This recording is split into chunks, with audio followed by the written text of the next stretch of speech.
Chargers, two sneaky good NFL free agents Los Angeles needs to sign. The Los Angeles Chargers are in a state of transition, hopefully one for the better.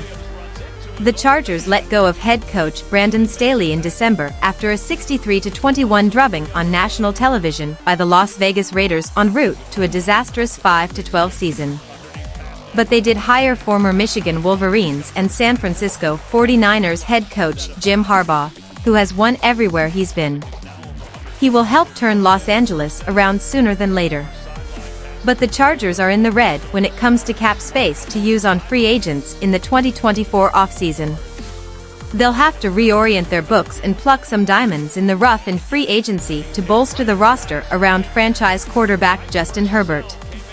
Though Los Angeles currently has around $44 million in cap space, they can work things around to free up some additional flexibility. They also have the 5th pick in the 2024 NFL Draft, plus more selections in every round thereafter. It is possible the Chargers can turn things around quickly and compete in the AFC as soon as this upcoming season. But they have to fortify their roster. Guard and tight end are positions of weakness for this team, holes that must be addressed in free agency. Cody Whitehair, guard.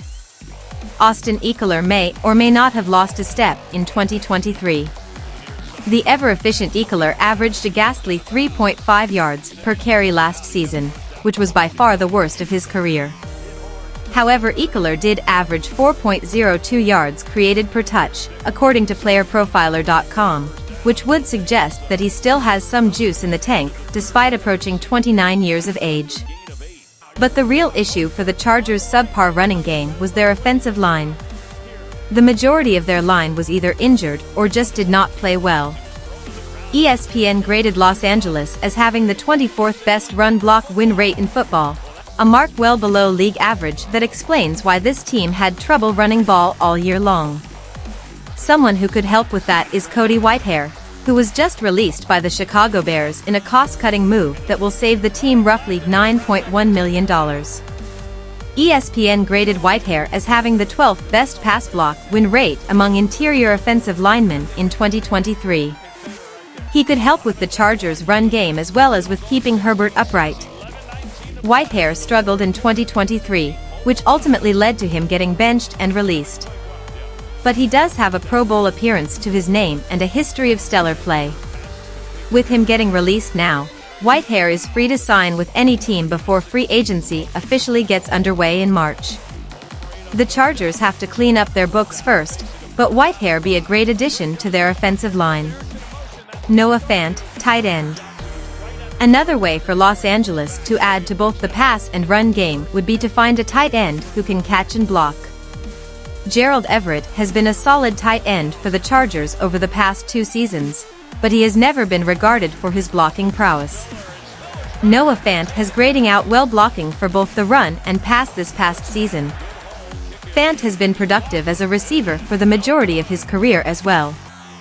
As a rookie, Fant generated 1.86 yards per route run, which ranked 16th among tight ends that season, 2019. In the seasons after, Fant put up 1.75, 1.64, 1.47, and 1.28 yards per route run. Fant was among the league's most efficient tight ends in Denver, but his production faltered a bit with the Seattle Seahawks.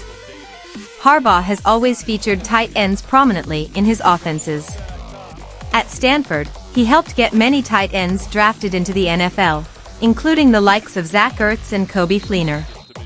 Vernon Davis was a big part of his offenses in San Francisco. Fant could be the next tight end to be featured under Harbaugh's watch, and would be a great fit in Los Angeles.